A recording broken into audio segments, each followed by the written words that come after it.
Aux États-Unis, il s'en vend plus de 1000 par seconde. 5 Hour Energy, une potion magique qui dure 5 heures. Les chauffeurs routiers adorent ça. D'ailleurs, il faut prendre la route pour rencontrer le richissime concepteur de cette boisson énergisante. Il vit dans une lointaine banlieue de Détroit. Manoj Bhargava a déjà eu plusieurs vies.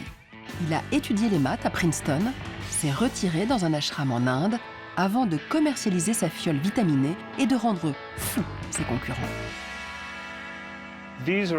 Ça, c'est tous mes concurrents. Quand on s'est lancé dans le business des boissons énergisantes, tout le monde a voulu faire pareil. Il y en a eu plus de 350. Coca-Cola, Pepsi, ils ont tous vu le nouveau marché et sont arrivés en courant. Et vous les avez tués. Je ne dirais pas qu'on les a tués. Disons qu'ils ne sont plus là. Manoj doit être le seul milliardaire à travailler en open space. On se croirait dans une PME. Et pourtant, il pèse 4 milliards de dollars. Vous êtes ce qu'on appelle un méga riche. Je ne sais pas ce que ça veut dire. À partir d'un certain point, on s'en fiche de l'argent. Je conduis moi-même ma voiture. Je n'ai pas de yacht. Je vis de la même façon que quand je pesais, mettons, 1% de ce que je suis aujourd'hui. Les gens comme moi, qui ont créé leur entreprise, ce qu'on aime, nous, c'est travailler. C'est ça qui nous amuse, plus que tout le reste.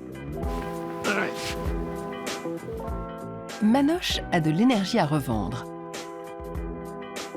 Alors il a monté une autre boîte pour se consacrer à sa vraie passion, bricoler des inventions pour révolutionner le quotidien des pays pauvres.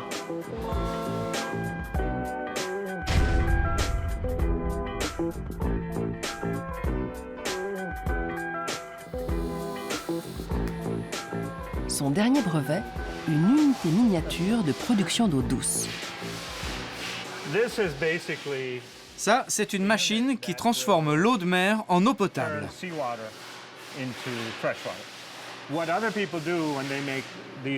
Normalement, les usines de désalinisation sont gigantesques. Et il faut 5 ou 6 ans pour les construire. Le problème, c'est que les besoins en eau potable sont si énormes dans le monde que si à chaque fois on met 5 ou 6 ans pour construire, la moitié des gens seront morts. Là, c'est une toute petite machine. Il faut qu'elle soit hyper simple pour être produite en masse, comme un lave-vaisselle.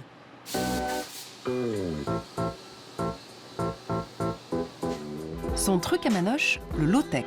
Des bricolages tout simples, pas très spectaculaires, mais hyper utiles.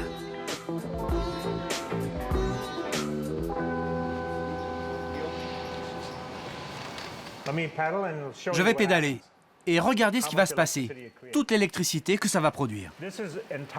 Tout ça vient juste de ce vélo pendant que je pédale. L'idée, c'est de pédaler pendant 1 heure pour avoir de l'électricité pour 24 heures. Soit vous créez de l'électricité en direct pendant que vous pédalez, soit vous chargez les batteries en pédalant pendant 1 heure. Et cette batterie, vous pouvez l'utiliser toute la journée. En général, les philanthropes aiment montrer qu'ils donnent. C'est très arrogant. Il faut traiter les gens comme des clients. Ils sont au-dessus, vous êtes en dessous. Il ne faut pas leur donner ce qu'on a envie de leur donner, mais répondre à leurs besoins. C'est pour ça que je les considère comme des clients. Et même si on finance tout, qu'est-ce que ça change? Manoj n'aime pas trop la ramener sur ses actions de bienfaisance. La philanthropie bling-bling, où l'on claironne sa générosité devant la bonne société, ce n'est pas son mantra.